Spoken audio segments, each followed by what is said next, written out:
Va ora in onda Liberamente, variazioni e scorribande con Giovanni Sallusti. Eccomi qua.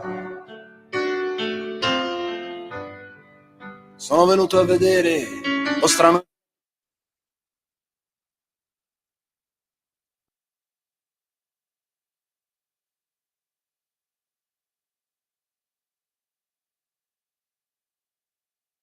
Buonasera a tutti, bentornati a Liberamente, variazioni e scorribande qui su Radio Libertà. Allora ci sono dei silenzi che sono degli atti in politica, degli atti mancati appunto, e spesso questa mancanza sottolinea qualcosa di grave, sottolinea un'ipocrisia, sottolinea una contraddizione, sottolinea un doppio pesismo ideologico. Ebbene, stasera vorremmo parlare del silenzio assordante che si ode, o meglio non si ode, nel campo delle anime belle a proposito di questo video di minaccia greve, esplicita, barbara a Silvia Sardone, europarlamentare della Lega. Questo video, che si intitola con una trovata stilnovistica "Fanculo la Sardone", è stato postato sui social da questo presunto rapper, nei fatti evidentemente uno che incita alla criminalità, tal Mowgli CLL sui social, 1600 follower, non è un influencer, però è uno che ha fatto una cosa molto grave e come dire, non lo si sta sottolineando. Ebbene, noi lo sottolineiamo.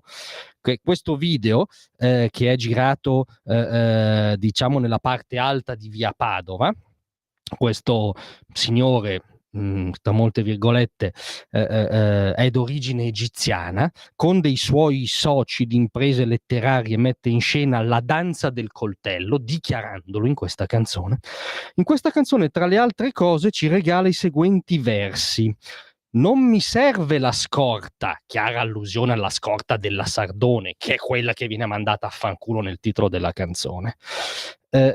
"Cuggio ti farà svenire", e viene inquadrato uno che non so se è il Cuggio, il cugino dell'altro gentleman, che fa l'atto proprio del boxeur, di tirare i pugni, quindi questo T, e il T è la Sardone, visto che è appellata nel titolo, ti farà svenire a suon di pugni. "La tua V potrebbe finire", no? Con questo francesismo al posto di vita che dà un tocco veramente da rive gauche. "La tua V potrebbe finire", cioè questo gentleman dice in questo video che la vita di una donna, di una politica che ha il torto di fare politica a destra nella Lega, lo ammettiamo, potrebbe finire, cioè la minaccia suprema.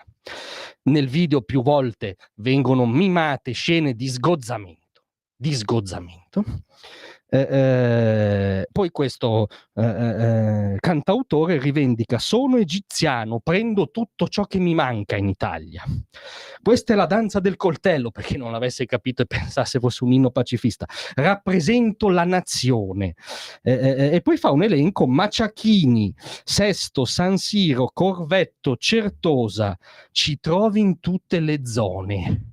Cioè noi, Maranza, seconde generazioni, egiziani che ci prendiamo tutto quello che ci manca in Italia, ci trovi in tutte le zone, cioè ci sono zone intere di Milano dove vale la nostra legge, non la vostra, la nostra di animali della giungla, dice un altro verso di quest'opera imprescindibile, e noi rivendichiamo di poter impunemente minacciare di morte, perché la tua V potrebbe finire, è chiara, i gesti di sgozzamento sono chiari, Silvia Sardone. Allora io voglio dire, care femministe, che suonate ogni giorno l'allarme sul patriarcato bieco del maschio bianco, sul maschilismo di cui è intrisa la cultura italiana, sul rischio di femminicidio che c'è ogni giorno appena un maschio bianco italiano alza il sopracciglio. Ecco, qui si sta invitando esplicitamente a commettere un femminicidio.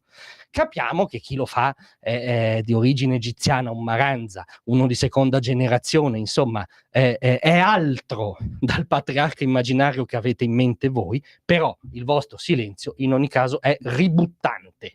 O dite qualcosa su queste minacce gravissime a Silvia Sardone, a cui va l'ovvia nostra solidarietà, oppure nascondetevi definitivamente nella vostra ipocrisia, anche perché è molto, molto spaziosa. Grazie a tutti, a domattina.